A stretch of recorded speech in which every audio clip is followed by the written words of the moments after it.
पीछे से हजरत बोले पुलिस आएगी पुलिस। तो इया कना इया कना सही भूल गया हजरत। कहीं कहाँ कहाँ कहाँ कहाँ आई गए। अरे बाप उठाइन चप्पल दबाइन और पीछे से धन दे कूद के भाग गए हैं। सलाम से भागे। ये थानेदार से इतना पक्का सुन्नी थानेदार के नाम पर सख्त से कहीं नहीं या करना सही भूल गए। जब कोई पीछे कहीं पुलिस तो सिटी निकल गए भाग गए। और जब मुहर्रम आवत है या हुसैन हम दामन नहीं छोड़ेंगे हुसैन का। अरे यार इतना डरपोक हो कि लॉकडाउन में नमाज छोड़ दी हो। अब बहुत दिन का तो मजा आएगा रहा लॉकडाउन में। जौन कबू नहीं पढ़ाते हैं वो सोचें कि जौन मरीज चाहता है वही बैठ दवा दे दी। वैसे हम नहीं पढ़ी तरह कब हूँ हाँ बिल्कुल मजा आएगा है ऐसा हुआ। अरे हमारे गांव में ईद के दिन सवेरे सवेरे रात के पंचायत हो लाती कस के पढ़ा दे ईद के नमाज। धीरे धीरे चुप मशवरा करें ऐसा करो 6 बजे पढ़ लिया करो। पहले पुलिस वाले जगह जगह पहले हम लोग पढ़ के वापिस। तो इमाम साहब कहें बड़ी सूरत ना पढ़े हो ना लंबी दुआ मांगो छोटे मांगो फट से पढ़ के भाग जाओ। 5 बजे 5:30 बजे ईदगाह खचा खच भरा कटिलिया जाना था ना आप लोग। हाँ पहचान लो हम वही के राय वाले हुई। तो लोग कहें अच्छा रमजान में रोजा नहीं रखी ये मशवरा नहीं हुआ यक्को नहीं रखी तरावी यक्को नहीं। एक आदमी से हम कहा कि आए हो रोज नमाज रोजा नहीं रखा तुम कितना बड़ा दिन होते का देखो तुम सब नट बोल ढील हो जाते हैं। लेकिन अल्लाह के करम है हजरत रोजा तो नहीं रह पाते लेकिन एक दिन अफ्तारी और शहरी नहीं छोड़ी थे। अल्लाह के करम का मतलब बराबर ऊपर हमारा अमल है। सवेरे 2-3 चाटो बिस्कुट और आधा किलो दूध ये दिन खाई ली थे। और शामों के मतलब अल्लाह के करम है अफ्तारी जो रोजा है वो धीरे धीरे हाथ बढ़ावत है। आइए मार अच्छा तानी मचाए। तो नमाज के लिए कुछ नहीं कहीं की सवेरे पढ़ लियो सब ईदगाह खचा खच भरा और पहली रकात हो गए रहे। पहली रकात हो गई और दूसरी रकात के लिए जब खड़े हुए तो पहली रकात में लोग भूल नहीं जाते तकबीर कहा कोई ऐसे उठा रहा था कोई ऐसे कह रहा था कोई रुकुम कोई कहाँ गड़बड़ा जाता है। इमाम साहब तरीका बताओ तो लेकिन तब वो लोग इमाम साहब नियत बांध रहा था कोई उठावा ही करा था और कोई उठाता ही नहीं है। तो दूसरी रकात में बाद में उठावा जाता है तो खड़े भाई इमाम साहब दूसरी रकात के लिए अल्हम्दुलिल्लाह रब्बिल आलमीन अर्रहमानिर रहीम मालिकी यौमिद्दीन सूरत पढ़ते हैं। कैसे एक आदमी दोनों वो आवाज चिल्लाता पढ़ाओ आएंगे। तो हम आपसे बताए थे कहानी नहीं बता रहे हैं हकीकत बताई थे। जैसे कैसे आएगी वो बाबू भगदड़ मची नहीं तूर के कोई अड़हरिम कोई गड़रम कोई खरहिम कोई नालिम कोई नालम कोई बिरवा कोई कौन। इमाम साहब से कहते भाग आओ तूर के तू भाग आओ। जब इमाम साहब सलाम भेजना अस्सलाम वालेकुम व रहमतुल्लाह पीछे लेकिन कहीं हाय अल्लाह ये तो पूरा मैदान खाली है रे ना दिखाने को नो मुल्ला वो कहीं तब तक वो आदमी कह रहे यार गड़बड़ा का पढ़ो मुकालिया याद रहे हो कहीं हो ना आए। तो मेरे के मुसलमान नमाज के लिए और दावा इतना ठोस की सीना ताने शीशम के और साखू कैसी तैसी हम सच्चे मुसलमान और तुमको जरूरत पड़ जाए तो भाग के लुकाए जाए मुसलमान। मगर आओ जिस हुसैन का तुम खिचड़ा खाते हो अगर दम हो तो जरा सुभान अल्लाह कह के दिखाओ। आप एक तारीख की एक तरह से झलकी मैं आपको दिखाता हूँ। आप हैं थानेदार के नाम पर भाग गए पुलिस के नाम पर भाग गए। ईमानदारी से बताइए इन उलमा को गवाह बनाकर इमाम हुसैन करबला के मैदान में खड़े थे 22,000 का लश्कर बोलो ना सुभान अल्लाह बोलो ना 22,000 का लश्कर तीर के साथ तलवार के साथ खंजर के साथ बर्छी के साथ भाला के साथ पूरी जमइयत के साथ ए हुसैन सजदा नहीं करने देंगे नमाज नहीं पढ़ने देंगे हक बात कहने नहीं देंगे। लेकिन ईमानदारी से बताओ पूरी दुनिया मिलकर के एक तरफ कोई को साबित नहीं कर सकता और दुनिया मिसाल पेश करते करते दुनिया मिट जाएगी मिसाल पेश नहीं कर पाएगी। बोलो ईमानदारी से हुसैन का सजदा छूटा अरे बोलो ना नमाज छूटी। और ऐसी नमाज पढ़ी करबला में हुसैन ने कि क़यामत तक नमाजी पैदा होते रहेंगे। सारे नमाजियों की नमाज एक तरफ हुसैन की नमाज करबला वाली एक तरफ रखी जाएगी। और ऐसा सजदा किया मेरे हुसैन ने, दुनिया वालों को बता दिया कि लोगों बहरामपुरवा करबला से बहुत दूर है, लेकिन जब जब मुहर्रम का चांद नजर आएगा तो हर बच्चे बच्चे की जबान से एक आवाज आएगी, ये मेरे दिल से पूछिए कहाँ कहाँ हुसैन है, ये अपने दिल से पूछिए कहाँ कहाँ हुसैन है, अरे जहां जहां है मुस्तफा वहां वहां हुसैन है, जहां जहां है मुस्तफा।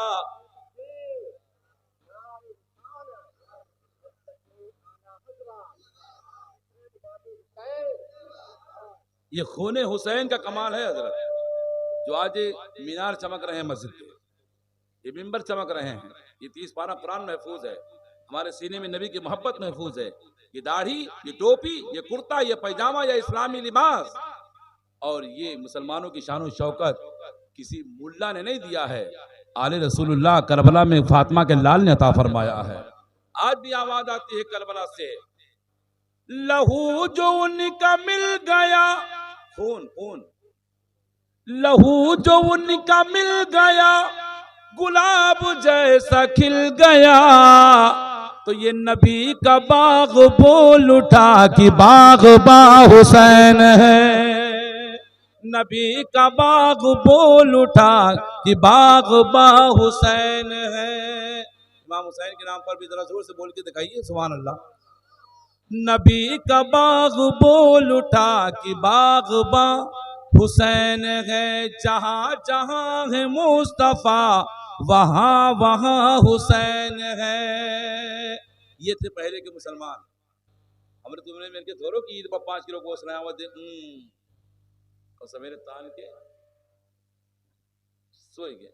अरे यार जुम्मा की नमाज आदमी 14 रकात बराबर नहीं पढ़ता, आज 2 ही रकात पढ़ा था और सट से बहुत। इमाम साहब अगर लंबी सूरत पढ़ दें तो अब्बा इस्तीफा हो जाए इनके, छोटी सूरत पढ़ दें तो आफत, बड़ी सूरत पढ़ दें तो आफत, लंबी दुआ मांग ले तो आफत, नाजान हो तो मगरिब की और मुअज्जिन उंगली लगाए है कान में, अल्लाहु अकबर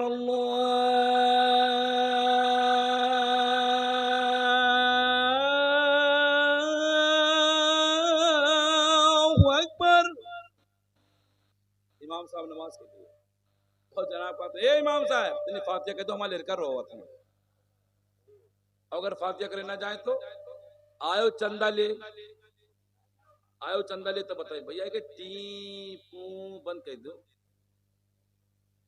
एक मतलब सेलेक्ट कर दीजिए, परफेक्ट कर दीजिए, छोड़ दीजिए। हम बगैर मैक के इतनी तेज बोलेंगे कि हो सकता है कि आधा बहरामपुरवा सुने। इस मैक से हमारा दीन नहीं फैला है, मगर इस जमाने में इसकी जरूरत है, इसलिए इसका इस्तेमाल किया जा रहा है। वरना हजरत से पूछिए बगदाद की जामा मस्जिद में अब्दुल कादिर बोल रहे थे तो संजर के पहाड़ में गरीब नवाज उस आवाज को सुन रहे थे। कौन मैक में बोल रहे थे? था मैक? अरे बोलो था। इब्राहिम पैगंबर जबल अबू कबीस पर बोल रहे थे लब्बैक लब्बैक लब्बैक, और पूरी दुनिया के लोग उस आवाज को सुन रहे थे। तो ईमान अगर मजबूत हो तो बोलने वाली अगर जबान कादरी हो तो सुनने वाले कान अगर चिश्ती हो तो बोलने वाला बगदाद में बोलेगा तो सुनने वाला संजर के पहाड़ में उस आवाज को सुन लेगा। तो इसलिए आप भी थोड़ा इसके सहारे न रहिए। मैक वाले से गुजारिश है कि थोड़ी सी इसकी सीटी टी पू बंद कर दें, टाइम काफी हो गया, बात में जो कहने जा रहा था उसको सुन लीजिए आप।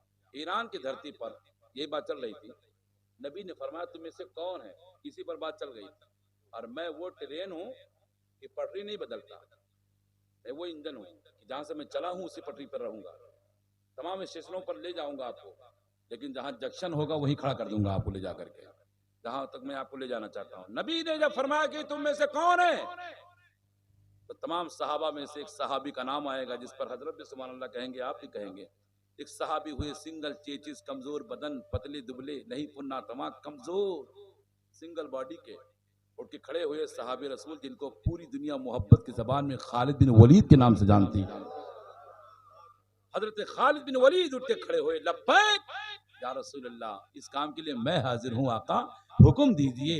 नबी ने फरमाया ईरान चले जाओ, इस्लाम फैलाओ, दीन फैलाओ, खुदा की वहदानियत, खुदा की बारगाह में लोगों को झुकाओ। खालिद बिन वलीद ने कहा या रसूल अल्लाह इजाजत दो। नबी ने इजाजत दी, चलने लगे खालिद बिन वलीद तो नबी ने अपने सर की टोपी, सुभान अल्लाह बोलो ना, अपने सर की टोपी और सर के 2 बाल उसी टोपी में रख दिए। कहा खालिद ये ले जाओ।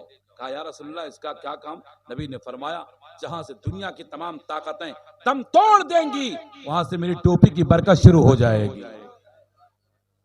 ले जाओ। खालिद बिन वलीद गए, रखते सफर बांधा, ईरान पहुंचे। ईरान पहुंचने के बाद लोगों से पूछा कि लोग कहाँ हैं यहाँ? तो बंबई जाने वाले लोग इसमें बैठे होंगे तमाम लोग। मुंबई में जब सेंट्रल लाइन पर, वेस्टर्न लाइन पर जब जाइए, गुजरात अहमदाबाद होकर के जब जाएंगे तो मुंबई सेंटर पर ट्रेन जाकर के खड़ी होती है, सेंट्रल मुंबई सेंट्रल पर, और उससे आगे के स्टेशन है जिसका नाम है चर्च गेट। तो चर्च में ईसाई लोग पूजा पाठ करते, अपनी इबादत करते। ऐसे वहां भी चर्च बना था ईरान में, सारे ईसाई यहूदी उसी चर्च में। तो जब गए खालिद बिन वलीद तो किसी से पूछा कि यहाँ के लोग कहाँ मिलेंगे सबसे ज्यादा लोग? तो किसी ने कहा कहाँ से आए हो, क्या नाम है, क्या करने आए हो? बहरामपुर वालों मैं अब बोलने जा रहा हूँ, जरा सुन के दिखाइएगा। खालिद बिन वलीद ने कहा ओ ईरान वालों, ये मत पूछो कि मैं कहाँ से आया हूँ, ये पूछो कि मुझको किसने भेजा है, मुझको किसने भेजा? कहा किसने भेजा? कहा ये तो बाद में पता चलेगा, मगर ये बताओ कि लोग कहाँ हैं? लोगों ने कहा कि चर्च में मिलेंगे, वहां हमारे पादरी साहब आए हुए हैं, वो तकरीर करते हैं, बयान देते हैं, स्पीच देते हैं, भाषण देते हैं, वो उनके लोग बयान सुनने के लिए खड़े हैं। अच्छा, सीधे चर्च में गए खालिद बिन वलीद। 25 से 30 हजार का मजमा बताया जाता है। खालिद बिन वलीद गए, न किसी से कुछ बताया, न पूछा, न कुछ कहा, न सुना। बीचों बीच मजमे में जाकर के खालिद बिन वलीद बैठ गए, बीचों बीच मजमे में जाकर बैठ गए। अब जुमला जरा मैं कहने जा रहा हूँ, दिल में उतारने की कोशिश कीजिएगा। आज हम अगर जरूरत पड़े तो लोग दाढ़ी छिला देते हैं अपनी पहचान मिटाने के लिए, टोपी उतार देते हैं, नाम बदल देते हैं। खालिद बिन वलीद 25 से 30 हजार के मजमा में जाकर के चुपके से बैठ गए। मंच बड़ा ऊंचा लगा था, ऐसे मिंबर लगने के बाद, इसको मिंबर कहा जाता है, उसको मंच कहा जाएगा। मंच लगा था, ईसाई पोप रोजाना खूब तकरीर करता था, चिल्ला चिल्ला के जोर जोर बोलता था। लेकिन बहरामपुर वालों जुमला कैच करो, नोट करो, आज नहीं बोल पा रहा है। जरा बोलेंगे आप सुभान अल्लाह? इस पर आप बोलो सुभान अल्लाह जोर से। रोजाना खूब बोलता था, आज नहीं बोल पा रहा है, हिम्मत नहीं पड़ी, जबान नहीं खुलती, कांप रहा है, थर थर थर थर कांप रहा है, खौफ तारी है, लर्जा तारी है। लोग इंतजार में हैं, मेरा ईसाई पोप कब बोलेगा, मेरा मौलाना कब बोलेगा, मेरा रहबर कब बोलेगा। लोगों ने कहा बोलते क्यों नहीं, रोजाना खूब बोलते थे, आज क्यों नहीं बोलते? तो जरा ईसाई पोप की बात सुनिए, हकीकत का पर्दा उसने उठाया, और उठाने के बाद कहा वो लोगों, हम रोजाना खूब बोलते थे, डर नहीं लगता था, मगर आज डर लग रहा है, जबान बंद है, खौफ तारी है। कहा क्यों नहीं बोलते हो? बहरामपुर वालों जरा तवज्जो के साथ मेरे जुमले सुनिए। तो ईसाई पोप ने कहा वो लोगों, हम रोजाना खूब बोलते थे, धड़ल्ले से बोलते थे, डंके के चोट पर बोलते थे, आज इसलिए नहीं बोल पा रहा हूं कि लगता है कि इस मजमे में कोई मोहम्मद का कलमा पढ़ने वाला बैठा हुआ है। जरा जोर से बोलो, कितनी अच्छी बात कही। लगता है कि इस मजमे में कोई मोहम्मद का कलमा पढ़ने वाला बैठा है, कोई मुसलमान बैठा हुआ है। लोगों की आंखें फटी की फटी रह गई। कहा मोहम्मद का गुलाम बैठा है? कहा कौन है मोहम्मद का गुलाम, कौन है सच्चा मुसलमान? हम होते तो न उठते, हम होते तो बैठ जाते, मगर जब 30 हजार के मजमा में आवाज दी गई कौन है मोहम्मद का गुलाम, तो मस्त मौला की तरह, मस्त हाथी की तरह, दीवाने की तरह उठ के हजरत खालिद बिन वलीद उठ के खड़े हो गए। बोलो ना, आओ लोगों पहचान लो, मेरा नाम खालिद बिन वलीद है, मैं हूं मोहम्मद का गुलाम, मैं हूं मोहम्मद का गुलाम। तो लोगों ने कहा सिंगल कमजोर बदन, बॉडी कमजोर, सिंगल चेचीस, इतने नहीं पर नातवा, पतले दुबले, आपको डर नहीं लगा इतने बड़े मजमे में आकर के? खालिद बिन वलीद ने कहा लोगों, जो अल्लाह से डरता है वो लोगों से नहीं डरता। और कुरान कहता फला तख्शउन्नासा वख्शौनी, मेरा रब ऐलान करता है मेरे बंदो लोगों से ना डरो, मुझसे डरो। तो जो बंदा अल्लाह से डरता है वो दुनिया वालों से नहीं डरता। लोगों में अल्लाह से डरता हूँ, तुमसे नहीं डरता। तो लोग ठट्ठा बनाने लगे, ये देखो कितने बड़े पहलवान हैं, 30 हजार के मजमा में बैठे हुए हैं, अगर ये 30 हजार का मजमा का टूट पड़ा तो क्या हाल होगा, क्या हाल होगा? खालिद बिन वलीद ने कहा क्या हाल होगा? वही हाल होगा जो मेरा रब चाहेगा। इतना अच्छा, अरे बोलो ना यार, मेरा रब जो चाहेगा वही होगा। तो कहा इतना बड़ा मजमा का टूट पड़ा तो चुटकी चुटकी, आगे आप बोलो मांस, चुटकी चुटकी मांस नहीं आएगा। खालिद बिन वलीद ने मुस्कुराकर कहा कि मौत की धमकी मत दो, लड़ने की धमकी मत दो, जान से मारने की धमकी दो मत दो, चुटकी चुटकी मांस नोचने की धमकी मत दो। कितने लोग हैं जरा गिन के बताओ। इस पर आपको जरा बोल के दिखाओ, आप कितने लोग हैं जरा गिन के बताओ। लोगों ने कहा 30,000 का मजमा है।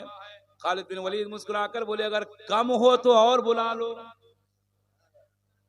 अरे यार ये जुमले बोले तो मजमे में उछाल पैदा हो जाती है। कम हो तो और बुला लो, और बुला लो, और बुला लो, और बुला लो। का क्यों? का इतने बड़े मजमा के लिए किसी दूसरे की जरूरत नहीं, मोहम्मद का गुलाम अकेले ही काफी हो जाए। मैं इतने बड़े मजमा के लिए मैं अकेला ही काफी हूँ, दूसरे की जरूरत नहीं पड़ेगी। अच्छा नशा तो नहीं करके आए हो? नशा तो नहीं करके आए हो? कहा नशा तो करके आया हूं मगर भट्टी का शराब पीकर नहीं आया, मुस्तफा के इश्क का जाम पीकर आया हूं। कहा अभी थोड़ी देर में नशा उतर जाएगा। तो खालिद बिन वलीद की जबान से एक आशिक ने कलम उठाकर कहा, जब खालिद बिन वलीद बोले ओ ईरान वालों, मैं मुस्तफा के जाम में मोहब्बत का मस्त हूं, मैं मुस्तफा के जाम में मोहब्बत का मस्त हूँ, ये वो नशा नहीं जिसे तुरशी उतार दे। मैं नबी के इश्क का जाम पीकर आया हूँ, ये कोई दुनिया की ताकत नहीं है जो मेरे इस नशे को उतार दे। लोगों ने जब ये देखा तो कहा खालिद, खालिद, ए खालिद हाथ बढ़ाओ। कहा क्यों, क्या देखा? कहा आप तो दिल बेचैन बेकरार है। कहा जब मोहम्मद का गुलाम ऐसा है तो फिर नबियों का इमाम कैसा होगा? अब तुम ही तना मुसलमान बनकर न रहोगे, बल्कि जितने लोग यहाँ मौजूद हैं सब तुम्हारे हाथ पर तौबा करेंगे, सब नबी का कलमा पढ़ करके सच्चे मुसलमान बनकर नजर आएंगे। तनहा मुसलमान कितनों को कलमा पढ़ाया, कितनों को ईमान दिया। हम है कि हम अपने ईमान नहीं संभाल पा रहे हैं। अरे हमारा ईमान का दुरुस्त रहा है, मेहड़ी हम काटी हजरत, मेहड़ हम काटी पर वो लिए तो 24 घंटा छटते रहा था। कोई का कर दोगे जगह जारी थे, अब बिल्कुल नहानी की है। दूध में पानी हम मिले, जुम्मा के दिन पुरान चप्पल है के नवा चप्पल हम उठाए नहीं। आओ बहुतेरे बदल ले जाते हैं। और कहते हैं कि अगर कोई पकड़ ले तो काहे हो, तो कहीं नहीं यार कहा बोले निगाह काम नहीं की। अरे काम नहीं की, पुरान पहन के नवा काहे पहन के आए हो? और के बाद कहते हैं हम बहुत बढ़िया मुसलमान हैं। काहे को मुसलमान? और हलाल खाएं, बोलो इंशाअल्लाह, बोलो ना। हराम से बचें, हलाल खाएं, हक कहें, हक सुने, हक वालों के साथ रहें, जिना से बचें, हराम से बचें, चोरी चंडाली से बचें, भाई की जमीन हड़प करने से बचें, माँ बाप को सताने से बचें, पड़ोसी को मारने से बचें, अपनी ताकत का नाजायज ताकत बेजा ताकत इस्तेमाल करने से बचें। आओ दीन पर चलने की कोशिश करें, घर में दीनी माहौल पैदा करें। मेरा ऐलान सुन लो कसम खुदा की, जिस दिन ये सारी चीजें मेरे अंदर पाई जाएंगी, जिधर जिधर से गुजरोगे बताने की जरूरत नहीं पड़ेगी कि मुस्तफा का ये मुसलमान है, बल्कि जमाना खुद कहने पर मजबूर हो जाएगा रास्ता छोड़ दो, मुस्तफा का गुलाम आ रहा है, रास्ता खाली करो, नबी का दीवाना आ रहा है। आओ ये वादा करें शादियों में। ओहो भैया इतनी धीरे धीरे बोल रहे, तो हम उस तेज बोला था। आओ आखिरी बात सुन लीजिए, घबराए तो नहीं आप लोग, घबराए तो नहीं है? मने मन कोसत हो कि मतलब कहां से आएंगे, दोबारा फिर कहूँ भलाई हो तो मतलब ना आवाजे, ऐसा नहीं है। हम हूँ आखिर मुझ की तकलीफ करी जानी थी, खाली नूरे रही है जो कोई भलाई सो मुबारक रही है, ये तो जा ही नहीं सकता हमने सामने से, बाकी आप लोग जा सकते हो। सवेरे तक हम रहे भाई इन्हों रही हैं, और इन्हों तोबा कैले हैं, हम तोबा कैले हुए, नहीं लौट के मिलाद कर रही है ना हमने जैसे मुलवी का भलाई है। अब आप लोग कह दो कि भैया सबका भला है लेकिन उनका ना भला हो, तो वो नौबत ना आने पाए। शादी के मौके पर आप लोग आए हुए हैं, उधर पंडाल लगा, यही शादी क्या है? क्या बहुत बड़ा पंडाल लगा है, इसका मतलब की बारात बहुत आएगी। अरे बाप, वो मुसलमान के यहाँ लड़का ब्याह करे जो तो चौतरा दूसरे के, झंडा दूसरे के, ताजिया दूसरे के, मातम हम करी। समझो कुछ नहीं समझो, दो तीन आदमी समझन का। अरे मातम करेगा तो अपने चौतरफ करो ना, आप तो समझो। नाम करे के इलाका वाले के खवावे के तो दूसरे के दरवाजे पर, अपने ही खाए हो तो बोटी उड़ाए हो तुम, और बारात ले जियो हमरे यहाँ, हमार जान खाई हो, हमार घर बेचोई हो का, हमार जमीन बेचोई हो। वाह वाह, शादी ब्याह के मौके पर जब भी कोई बारात की नौबत आए, ये सबक पढ़ा के जा रहा हूं आपको, कोशिश करो कि लड़की वाले के यहाँ जब जाए और उससे पूछा जाए कि बारात कितनी आएंगी, कितने लोगों को लाए। कसम खुदा की, जिस दिन बंदे मोमिन के दिल में ये पैदा हो जाए कि इसकी हैसियत क्या है, कितने लोगों की ये इज्जत कर सकता है, आप खुद लड़की वाले से पूछिए कि भाईजान आप जितना कहें उतना हम आएंगे। बोलो है कि नहीं? हम उतने लोगों को लाएंगे जितने में आपकी इज्जत महफूज रहे।